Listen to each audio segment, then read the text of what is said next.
Hello， 欢迎回到吉米的频道。那在前面2集呢，我们带大家前去了加德满都知名的3大王宫广场中的2个。今天呢，我们将带大家前去的是最后一个，也是最知名的加德满都杜巴广场。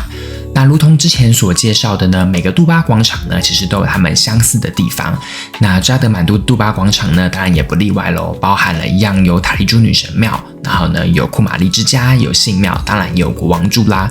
不过呢，加德满都的杜巴广场呢，有一些特色是其他的杜巴广场所没有的哦，就让我们继续看下去吧。那第一个呢，我觉得非常有特色，要跟大家介绍的神庙呢，是湿婆及帕尔瓦蒂庙。那相信呢，只要是我频道的观众呢，一定对于湿婆神呢，一定已经是非常熟悉了嘛。但是呢，这个帕尔瓦蒂女神呢，究竟是何方神圣呢？其实呢，她正是湿婆神的妻子哦，被认为是山神喜马拉雅山神的女儿。那在这个背后呢，其实是有一个非常著名的爱情故事哦。那相传呢，湿婆神的第一个妻子呢，萨蒂，因为不堪自己的父亲呢，不断的羞辱自己的丈夫湿婆，于是呢，最后决定要投火自尽。那悲痛的湿婆呢，于是就抱着妻子的遗体跳起了毁灭之舞。那为了要避免宇宙毁于一旦嘛，毗湿奴呢，于是就出手将萨蒂的遗体呢分为了数块，并且散落在了世界各地。那悲痛的湿婆呢，最终呢就选择隐居于喜马拉雅山，开始了他的苦行以及禅定。从此之后呢，对于世间的事情呢，就再不过问了。那一天呢，整个世界呢受到了恶魔的威胁。预言中呢，唯有湿婆神及萨蒂的孩子呢，才能够将这个恶魔得以制服。这个时候呢，刚好萨蒂呢转世成为了帕尔瓦蒂，并且呢出生在了喜马拉雅山神的家中。那一出生的这个帕尔瓦蒂呢，他就知道了自己的使命，但是呢，湿婆呢仍然沉浸在自己的前世死去的这个痛苦之中。因此呢，帕尔瓦蒂呢想尽一切办法呢，想要接近湿婆。他甚至呢求助于爱神的协助，让爱神呢试图用他的爱之剑呢来示众湿婆，来唤醒呢湿婆对于爱的渴望。那在一次冥想的时候呢，爱神呢就射出了他的爱之剑。不过呢，即便强如爱神呢，也依然无法影响湿婆神，反而呢被湿婆识破了他的意图。于是呢，湿婆勃然大怒，开启了额头上的第3只眼，发出了毁灭之火，将爱神烧成了灰烬。那看到爱神被烧为灰烬之后呢，帕瓦蒂呢仍然没有放弃，反而呢更加坚定了他自己的决心。他决定呢，于是要效仿湿婆进行呢非常刻苦的这个苦行。他历经了许多的磨难跟考验，然后呢，皮肤从原本的光滑吹弹可破变成了黝黑，身体呢也变成了极度的消瘦。湿婆神呢当然知道帕尔瓦蒂所做的一切，他其实也看在眼里，他看到了帕尔瓦蒂无与伦比的毅力。因此呢，湿婆神呢决定给他一次机会，要进行对他最后的考验。湿婆神呢于是就化身为一个老人，一个苦行僧的形象，然后来到了帕尔瓦蒂的身边。他呢就对着帕尔瓦蒂说了很多湿婆的坏话，甚至呢要帕尔瓦蒂放弃这段看似没有希望的追求，并且呢嘲笑湿婆呢不过就是一个苦行僧而已。然而呢，帕尔瓦蒂每一次呢都非常坚定地维护着湿婆，并且呢对于这个眼前的这个陌生人，这个老人呢表现出了愤怒。他认为这个老人不断地在诋毁湿婆在他心中至高无上的存在。那正是呢这个帕尔瓦蒂对于湿婆这个绝对纯粹的爱呢，最终呢融化了湿婆的心，并且呢湿婆呢也意识到了，原来帕尔瓦蒂呢其实就是萨蒂的转世。最终呢，帕尔瓦蒂和湿婆呢就走到了最后。而这2位神明呢，在这边从窗户探出头俯视人民的样子呢，就仿佛是国王跟王后在照料自己的子民一样，是非常具特色的一个神庙哦。那帕尔瓦蒂呢，其实还有另外一个身份，也就是她的怒相，就是呢大名鼎鼎的杜尔加女神，也就是我们之前所介绍的塔利珠女神的本尊。那听到这边呢，大家一定会觉得很神奇，那就是呢，印度教的神呢，除了有非常多的工作职责之外呢，他们有不同的面向，并且呢，会形塑出不同的神格，而这些神格呢，也会有多种的化身。我们甚至可以把过去几集里面呢，我们关于这个湿婆神的神格的故事呢，在这边就可以把它串起来了。像是萨蒂呢，他就是帕尔瓦蒂的前世，那他们呢都是湿婆神的妻子，而帕尔瓦蒂呢被认为是家庭的守护神，那他呢又有另外一个怒相，就是杜尔加女神嘛，她被认为是邪恶的毁灭者。当男性的神祇无法战胜邪恶的时候呢，她就会成为最后的一股力量来战胜邪恶的势力。而查利珠女神呢，又是杜尔加女神呢作为马拉王朝守护者的一个形象，而库玛丽女神呢，又被认为是塔利珠女神呢在人世间的转世。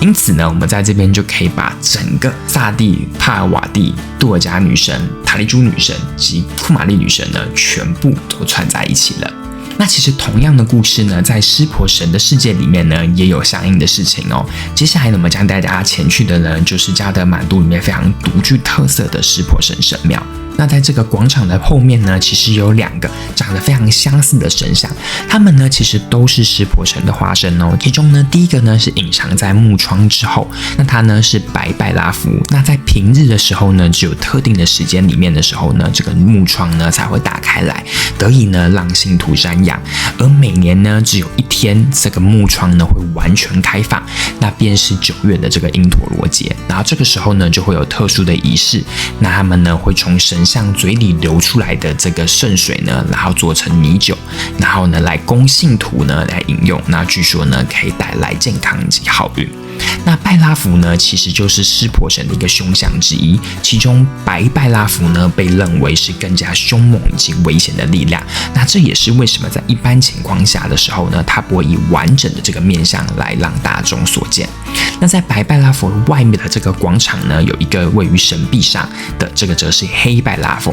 它的颜色呢就是黑色，然后呢神像呢呈现一个站姿，然后有多只的手臂，每个手上呢都有持武器或是象征物，然后呢面部的表情呢都是极其凶猛的，然后张开他的血盆大口，并且呢有眼睛向外突出，然后脚下呢一般都会踩着恶魔或是尸体，那脖子呢则会挂着这个骷髅或是呢头颅所做的花环这样子。那一般来说，它旁边都会有一些围栏，然后把它围起来，然后呢就会有一些祭祀的痕迹在这边可以看得到。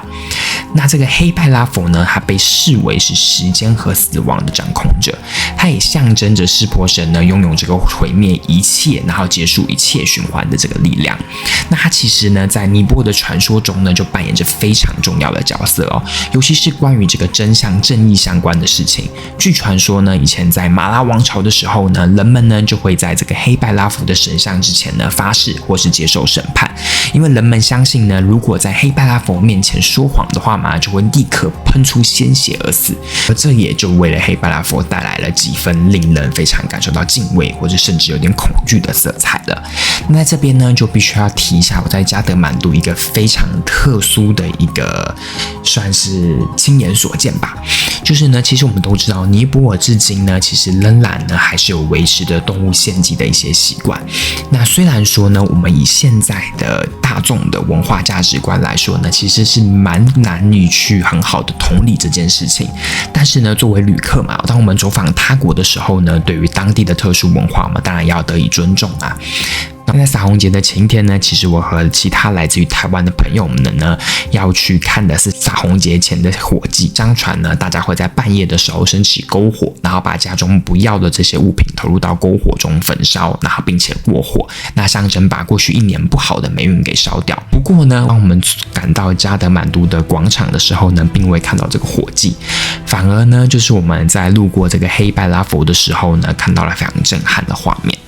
那就是动物的献祭。那其实一开始的时候呢，我们只有闻到腥臭味而已，但是因为其实这个味道呢，在尼泊尔呢，其实某种程度上算是有一点常见啦，并不算特别突兀。然后呢，我们其实就有注意到，就有一群人呢是聚集在神壁前，他们看起来是在举行某种仪式吧。然后知道旁边有一只停不下来的狗叫声，然后最突兀的呢，就是有看到一只牛拴在一旁。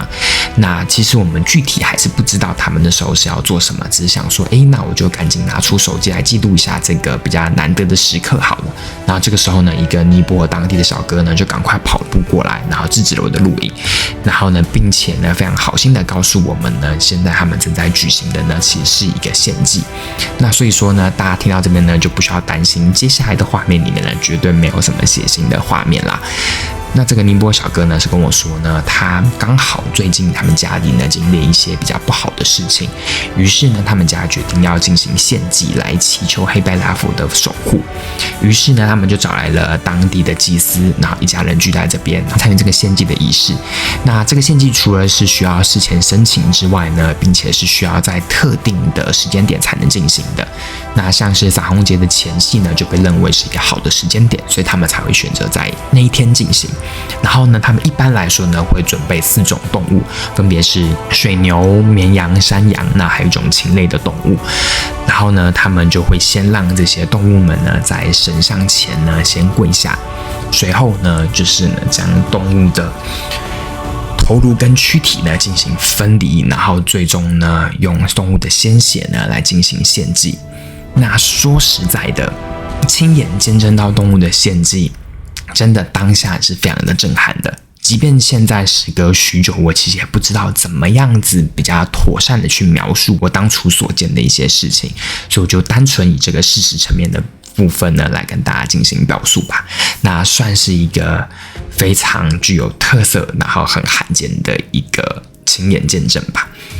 好吧，那最终呢，当然我们来到了杜巴广场呢，少不了的就是一定要参观加德满都的王宫嘛。那必须说，相对于前面2个杜巴广场呢，这里的王宫建筑呢，真的是更大更气派。那虽然说目前为止呢，有部分区域呢还不开放，举例来说，我们就只能够远眺这个9重塔。然后呢，原本呢作为就是整个王宫的这个入口呢，其实目前呢也是关闭起来的，就留下一旁一个人被包着红布的这个哈努曼在那里。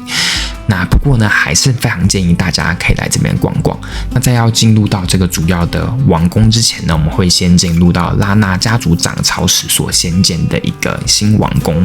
那这个新王宫呢，其实和一旁的所有建筑一看就知道格格不入。那它呢，其实就是取材于当时的欧洲建筑，并且呢，收罗了来自世界各地的珍宝，然后呢，目前都放在里面。那目前有部分的区域呢是开放给观光客去参观的，那里面呢不开放露营，不过呢有些地方是可以拍照的，所以再放给大家看一下。那我们也可以领略一下当时拉纳家族究竟有多奢华。好啦，那以上呢带大家走过的就是尼泊尔的3大杜巴广场。接下来呢，我们将继续在加德满都停留一段时间，带大家呢去看一下加德满都最具代表的烧石庙，它呢是全世界最大的湿婆神庙。再来呢，我们也会大家补足剩下加德满都不容错过的一些景点，同时呢，也和各位说说尼泊尔王室里面的最大神秘惨案，而这个呢，又是如何影响尼泊尔从一个君主国最终走向民主国的。那当然，对于民主尼泊尔呢这边的定义呢，可能还可以再讨论一下啦。那如果说呢，你也不想要错过接下来的旅游冒险影片的话嘛呢，就赶紧订阅我的频道吧，然后还有 IG 可以追踪哦。那更多的知识影片呢，就在今天的频道。那我们下部影片再见啦，拜拜。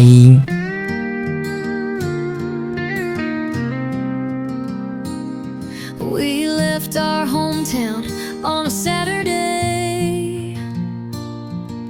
a girl and a dream with a couple of friends,